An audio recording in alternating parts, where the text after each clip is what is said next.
Hey everyone, just a quick update and sharing a few thoughts.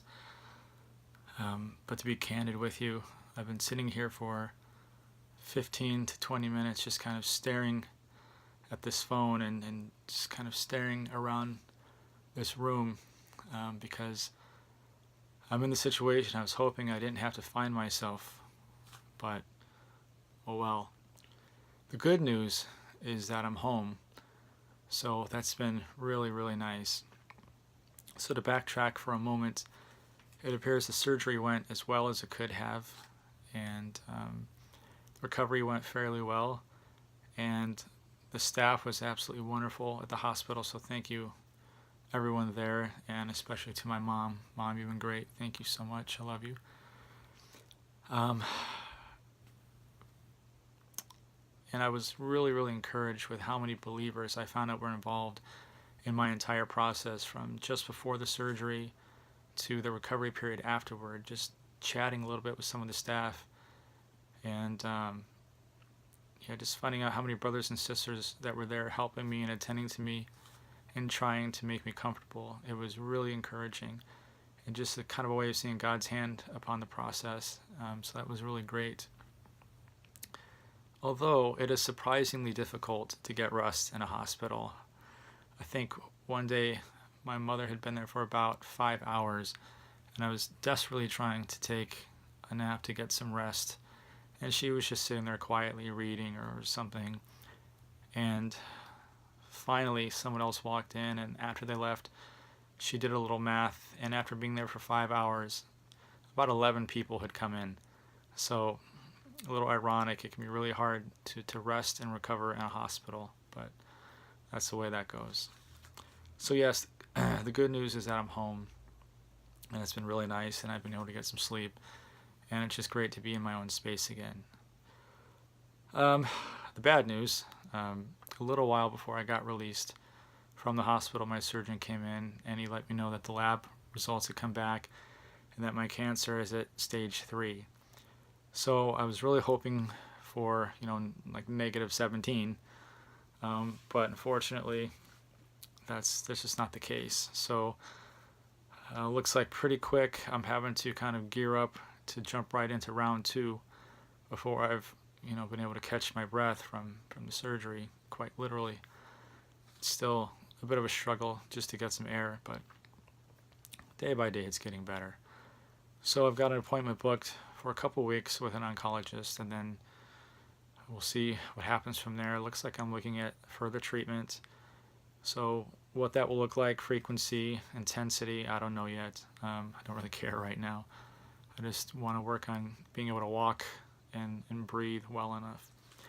So that's kind of the update. The thoughts I've been having are really the contrast between me and my thoughts before surgery versus now. Before surgery, I had a viable plan worked out, and it made sense. It was a good plan. There was nothing wrong with it. It made sense to me, and I wasn't trying to sell God on it, but I was kind of like, God, I've got this plan, and then this can happen and that can happen, and we can kind of fix all this, and then this can happen over here, and everything will be great.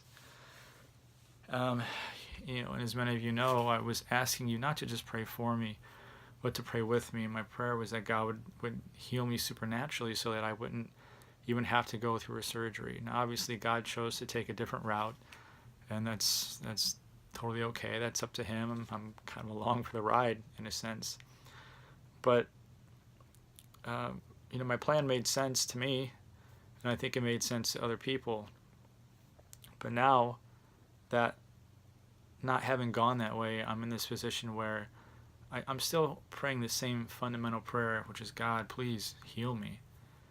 Take this trash out of my body. Heal me. Make me well. Make me whole again.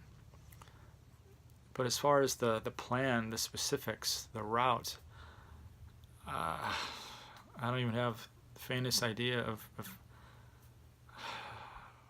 what that would look like. So while I'm still praying those same fundamental general prayers, the crying out, Lord heal me, Lord touch me, you know, God's not getting any help from me as far as how to plot this out, right? And He really needs me to help Him on that. So, in this, I just find myself at a bit of a loss, even as to what to pray.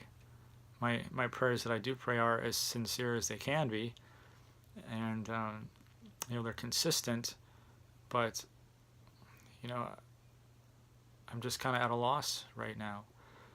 So,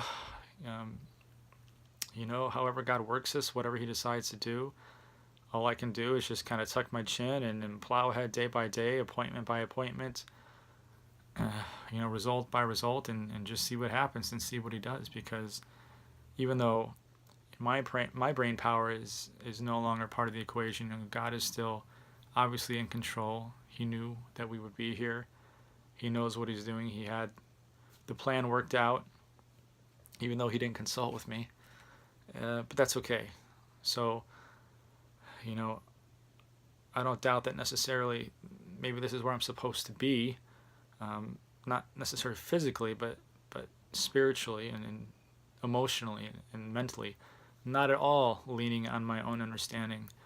But even though I have none, that the faith that I have in the Lord is really what it's supposed to be about. That's supposed to be the palpable and tangible thing. So I ask that you continue to pray for me. It's very encouraging, and I'll continue to keep you updated as I can.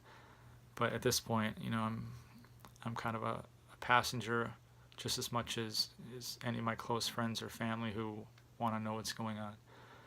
So that's where we are. Again, thanks so much for everyone, your cards, your texts, your emails, your visits, the food, everything. And again, Mom, thank you so much. And I'll keep you updated as I can. Thanks.